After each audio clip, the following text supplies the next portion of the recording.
je distinguerai entre les deux volets de votre question. Le volet défi, qui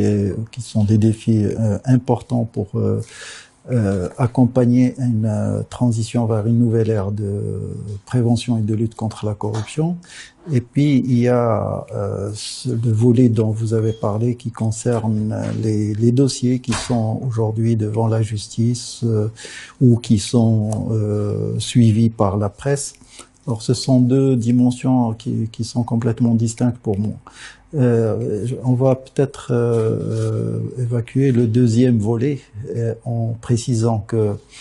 d'abord, l'application de la loi est une nécessité au niveau de la prévention et de la lutte contre la corruption parce que ça fait partie de l'établissement de l'état de droit et que c'est sans ça, il n'y aurait pas de crédibilité de l'action globale qui ne se résume pas à l'application de sanctions ou à la détection d'actes de corruption. C'est beaucoup plus global et je suppose qu'on reviendra sur ce sujet-là. Néanmoins, les dossiers qui sont aujourd'hui devant la justice, l'instance ne commente pas les dossiers devant la justice pour des raisons constitutionnelles et institutionnelles. Constitutionnelles dans la mesure où il y a la présomption d'innocence, et puis aussi au niveau institutionnel pour que la justice, comme autorité, puisse accomplir ses missions dans des conditions les plus favorables et les plus indépendantes et sans qu'il y ait d'interférence avec d'autres intervenants. Ceci étant précisé, je reviens sur la question qui est encore plus importante, c'est les défis. Donc, ce n'est pas que l'instance, bien, je reviendrai sur la question qui concerne l'instance, mais le Maroc est devant des défis importants, dans la mesure où il y a eu plusieurs politiques, plusieurs plans gouvernementaux, il y a eu même une stratégie, et la situation de la corruption reste peu satisfaisante et même parfois préoccupante, puisque nous restons au niveau de tous les indicateurs, aussi bien internationaux qu'au niveau des études que nous menons en direct au niveau national, avec une perception d'une corruption très répandue au niveau de pratiquement tous les secteurs. Et ce n'est pas que la perception, mais aussi les déclarations de situations où les citoyens ou les acteurs économiques ont été confrontés à des cas de corruption sont à des niveaux élevés, puisque ça varie entre 23 et 32% de gens qui déclarent avoir été confrontés directement à des situations de corruption. Donc, devant ce constat, devant ce paradoxe même, puisqu'il y a beaucoup d'efforts déployés, plusieurs même réalisations qui sont indéniables, mais la situation reste préoccupante. Le Maroc est devant des défis importants. Surtout qu'il est appelé à faire face à des chantiers énormes qui sont aussi bien la généralisation de la couverture sociale, le fait d'abriter des manifestations de l'ordre mondial, que le fait de répondre, et c'est le point encore plus fondamental que le reste, répondre aux besoins et aux attentes légitimes des citoyens pour qu'ils puissent pour que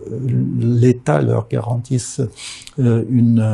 situation digne et une prospérité partagée. Donc tout ça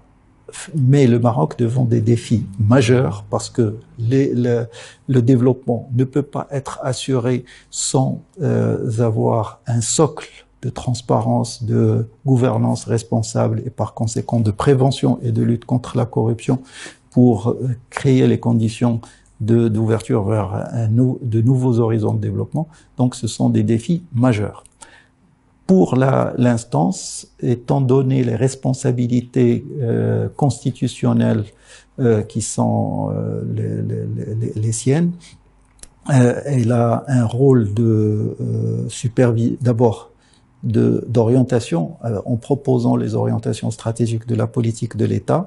Elle a comme responsabilité de superviser la mise en œuvre, mais surtout la coordination pour assurer une convergence entre les acteurs et une cohérence d'ensemble sans laquelle il n'y aurait pas de résultats. Et c'est ce qui a fait la faiblesse des plans gouvernementaux dont j'ai parlé et de la stratégie nationale anticorruption. Donc, tout cela, ce sont des défis majeurs et auxquels l'instance est appelée à jouer un rôle central et où toutes les institutions sont appelées, chacune par rapport à ses rôles et ses responsabilités, à se mobiliser et à assumer pleinement ses responsabilités dans une articulation forte entre ses rôles et ses responsabilités. Je pense pas qu'il y ait justement une limitation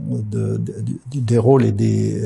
missions qui sont celles de l'instance, dans la mesure où l'objectif qui était recherché derrière la refonte de la loi était de décliner les dispositions constitutionnelles aussi bien du point de vue du texte tel qu'il est venu par le législateur constitutionnel, qu'au niveau de l'esprit global qui englobe toutes les dimensions de gouvernance, de bonne gouvernance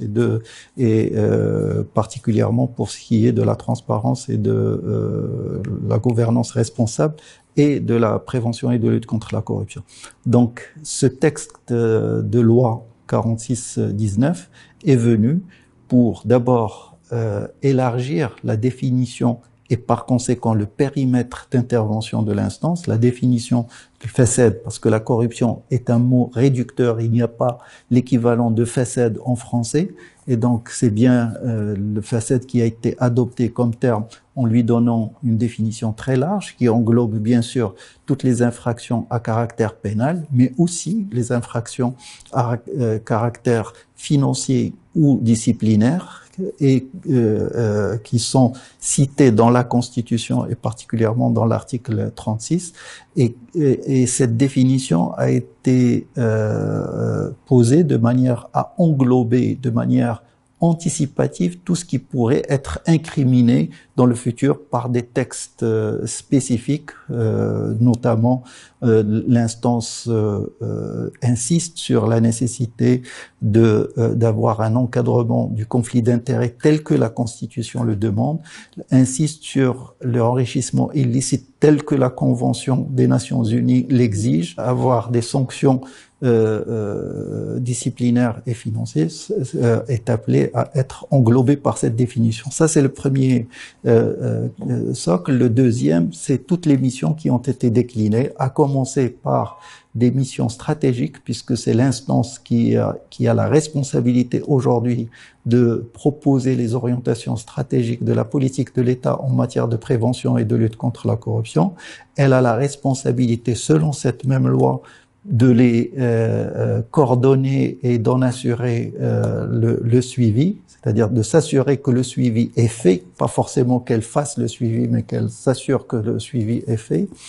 Elle a des responsabilités d'évaluation et de recommandation pour recadrer le cas échéant de ces politiques. Donc ça, c'est sur le plan stratégique et sur le plan de la structuration de l'action publique de prévention et de lutte contre la corruption. Elle a une responsabilité de coordonner l'action de tous les acteurs en mettant avec eux en place une stratégie pédagogique, éducative et sociale pour la promotion des valeurs de probité et de gouvernance responsable et de transparence. Elle a des responsabilités d'impliquer et de mobiliser tous les acteurs, dont bien sûr le public, mais aussi les acteurs du secteur privé et de la société civile. Et puis, elle a des missions qui sont très avancées en matière de réception des plaintes et des dénonciations et de toute information qui pourrait arriver à sa connaissance pour lancer des enquêtes et des investigations les concernant et de produire les PV, les rapports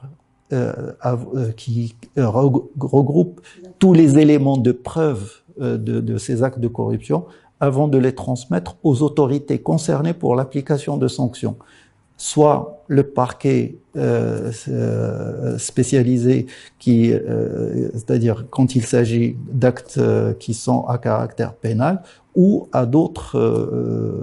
institutions, autorités comme la Cour des comptes ou le Conseil de la concurrence ou d'autres autorités en charge d'application de la loi. Donc les missions et les prérogatives sont larges. Peut-être que aujourd'hui l'expression de ces réserves dont vous avez parlé viennent du fait que l'instance est à ses débuts de mise en œuvre de ses responsabilités et de ses missions. Donc, et elle ne communique pas sur ce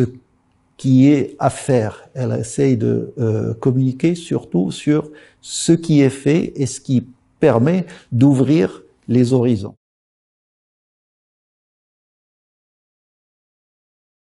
Justement, c'est-à-dire l'instance a ses responsabilités et ses missions pour recevoir et traiter les dénonciations et les plaintes. Plusieurs voies sont possibles. Nous avons mis en place et nous allons l'ouvrir très prochainement une plateforme pour permettre aux personnes intéressées pour déposer leurs plaintes et leurs dénonciations. Bien sûr, nous avons le canal direct pour venir à l'instance et nous avons,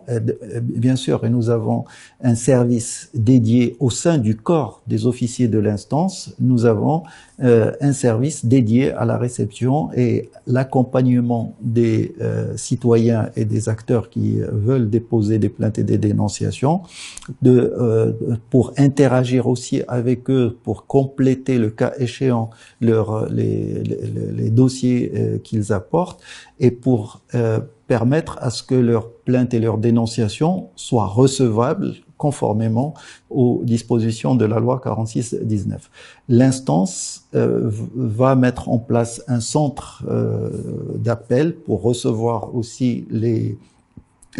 appels les plaintes et les dénonciations. Bien sûr, il y a, c'est-à-dire l'instance par anticipation, elle a développé